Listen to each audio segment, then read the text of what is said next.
बच्चों, आज हम लोग इस वीडियो में देखेंगे कार पुस्तिका फुलवारी। ये कक्षा 4 की हिंदी की पुस्तक है। तो इसमें आज हम लोग देखेंगे श्रुति की समझदारी पाठ 19।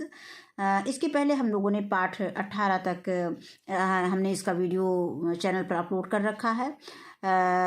और इसमें अब हम पहला प्रश्न देखेंगे, नीचे लिखे शब्दों के अर्थ लिखिए। तो इसमें शब्द दिया गया है, अर्थ दिया गया है। तो शब्द में जोखिम, जोखिम का अर्थ होता है हानि। आवास, आवास का अर्थ है मकान। और प्रतिबंध का अर्थ है रोक। मेधावी का अर्थ है प्रतिभावान। अब आगे दिया गया है कि नीचे दिए गए नीचे दिए गए कथनों में सही के सामने सही तथा गलत के सामने गलत का निशान बनाएं।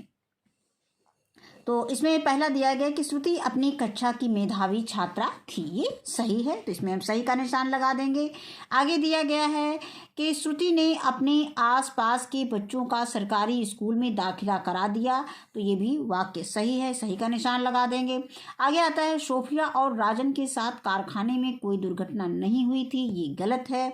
आगे आता है श्रुति ने बाल श्रमिकों को कारखाने से मुक्त नहीं कराया, ये गलत है।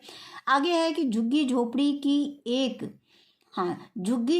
की एक औरत श्रुति के घर में काम करने के लिए आती थी, तो ये वाक्य सही है। इसके बाद हम इसके आगे देखते हैं।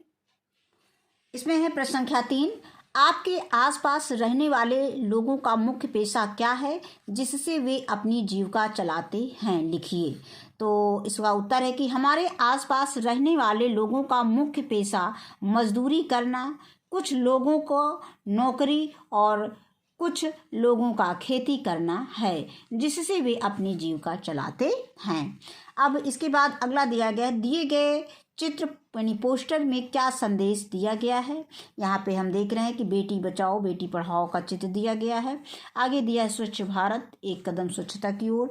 तो अब हम इनको लिखना है। पोस्टर 1 में हमें क्या संदेश दिया गया है, तो इसको हम लिखेंगे कि बेटियों की सुरक्षा व उन्हें अच्छी शिक्षा देने का संदेश दिया गया है।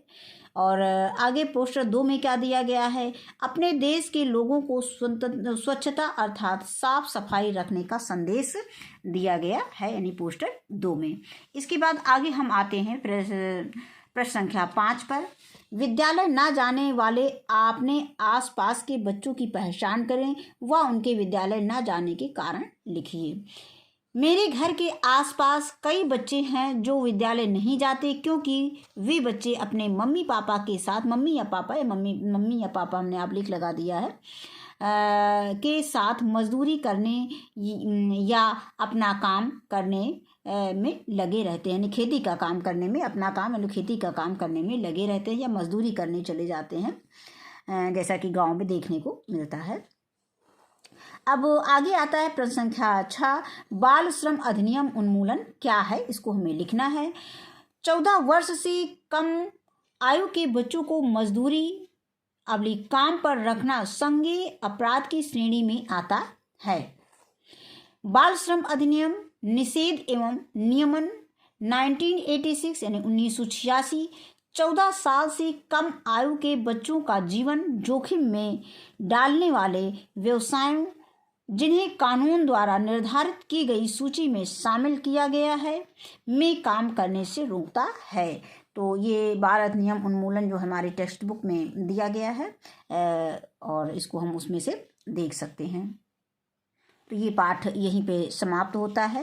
वीडियो देखने के लिए बहुत बहुत धन्यवाद।